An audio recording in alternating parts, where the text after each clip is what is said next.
Hello. Hello.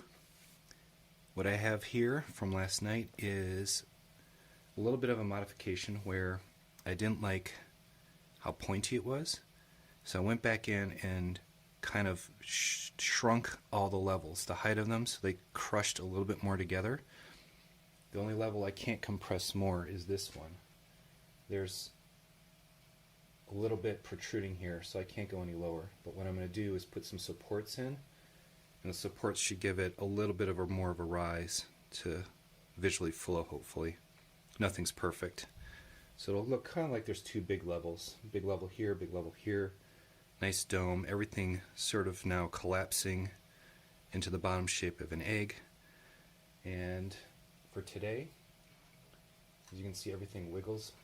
That's just because I put in 4 support beams rising up in each area, and I now have to put in triangulated structural members on the inside so the whole thing doesn't want to shake anymore. It's really strong because lifting this up, it's getting really, really heavy. And I'm going to build this twice as strong as I normally would. So that's the beginning of the day, coming in there and starting to reinforce everything. It's not going to look much different, but I'll beef it up as I go through. And we're back after jump cut. So this afternoon, I reinforced all the levels so they'd be more sturdy, bracing things on the inside, which doesn't look any different, but makes a difference overall. And down on the bottom, I put clips all around this edge, so this ring is now solid.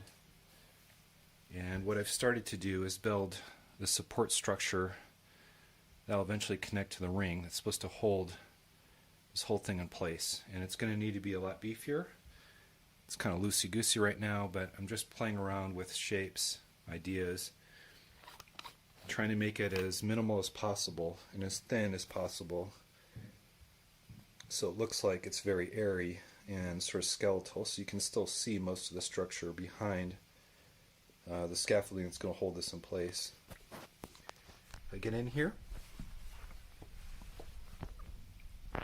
there's a gray Technic element coming out, and it has 2 pinholes side by side, so I use that to branch, angle out, go to another connector, allow that hinge to go freely, and on the opposite side it creates a triangular shape if I add these structures in. And this junction took a while, but it is rock solid. It's got a little bit of crazy little Moto special connection technology to make it completely rigid joint. That's rigid.